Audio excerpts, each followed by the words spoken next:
आज हम लोग का मेन टॉपिक ये है कि अगर आपने सेक्स अपना पार्टनर, रिलेशनशिप का पार्टनर या लाइफ पार्टनर गलत चूज कर लिया तो जिंदगी पूरी गलत दिशा पे चली जाती है जिसमें आप वापस नहीं आ सकते।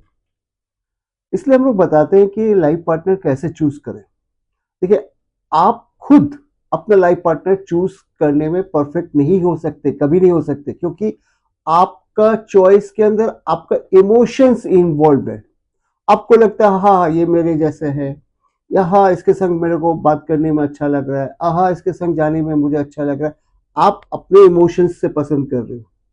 लेकिन जब कई लोग हम लोग के पास आते हैं पसंद करने के बाद, ये डिसाइड करने के लिए कि ये आपका रिश्ता, ये मैरिज टिकेगी या नहीं टिकेगी, या इसमें क्या क्या दिक्कतें आएंगी, वो हम लोग समझ सकते हैं। अगर हम लोग ना भी समझे, कोई भी दूसरा आदमी समझ सकता है, क्योंकि आप जब खुद रिलेशनशिप के अंदर हैं आपके लिए समझना मुश्किल है, लेकिन आपके आसपास जो लोग हैं वो समझ सकते हैं, क्योंकि उनको वो चीज दिख रहा है जो आपको नहीं दिख रहा। कई लोग आते हैं हमारे पास कि साहब सेक्स करते हैं, लेकिन अंदर डालने के साथ साथ ही नरम हो जाता है, या कुछ देर में ही नरम हो जाता है, या कईयों को उत्तेजना नहीं आती।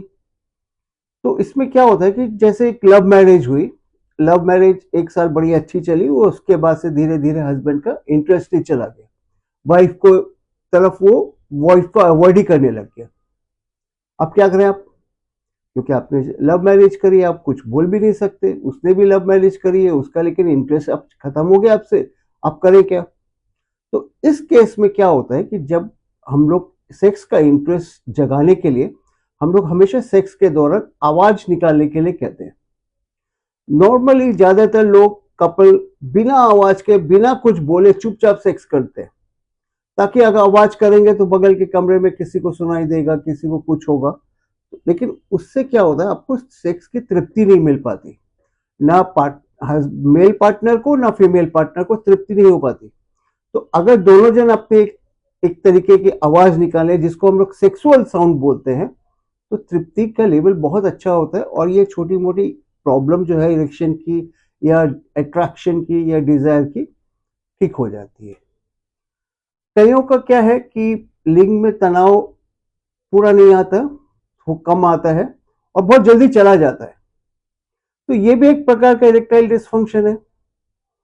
चाहे आपका जो तनाव है उसमें आप प्रवेश कर पाए या ना कर पाए, तुरंत नरम हो जाना भी एक इरेक्टाइल डिसफंक्शन है।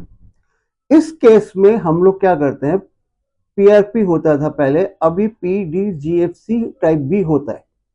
उसमें आप ही के ब्लड को फिल्टर करके, जिसके अंदर ग्रोथ फैक्टर को प्रीडोमिनेंट करके हम लोग पेनिस में देते हैं, जिससे पेनिस की नसें, पेनिस की आर्टरी ग्रो कर सके। ये बहुत ही एडवांस ट्रीटमेंट है, और फ्यूचर इसी लाइन ऑफ ट्रीटमेंट का है। मतलब यही प्रकार के इलाज ही आगे चल के पनपेंगे, और आपको दिखेगा कि सब जगह ऐसा इलाज हो रहा है। आगे बात करते हैं पेरोनिस डिजीज की। पेरोनिस डिजीज क्या होता है कि पेनिस में गांठ गांठ हो जाती है, कैल्शियम जमा हो जाता है। तो उसमें क्या होता है, इरेक्शन जब आता है तो उसके अंदर दर्द हो सकता है, इरेक्शन टेढ़ा मेढ़ा हो सकता है, या फिर पेनिट्रेशन करने में दर्द आएगा, या सेक्स में दिक्कत आएगी। तो इसका इलाज पहले होता ही नहीं था, फिर कुछ दवाइयां निकली तो उसे थोड़ा बहुत रिलीफ मिलता है।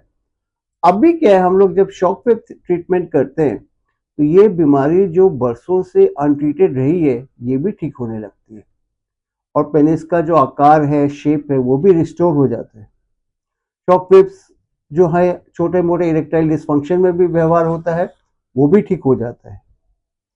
कईयों को समस्या होती है शीघ्र पतन की, बहुत जल्दी डिस्चार्ज हो जाता है, दो चार धक्के देने पर ही डिस्चार्ज हो जाता है, या ज्यादा स्ट्रोक्स नहीं दे पाते।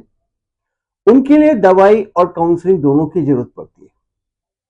तो दवाई तो अपने जगह काम करेगा, काउंसलिंग में हम लोग मेथोडोलॉजी बताते हैं, एक तरीके से आपकी सेक्स लाइफ कोचिंग देते हैं, जिससे आप अपने सेक्स लाइफ को पूरी तरह आप इंजॉय कर पाएंगे। ये भी बहुत अच्छा सक्सेसफुल ट्रीटमेंट है।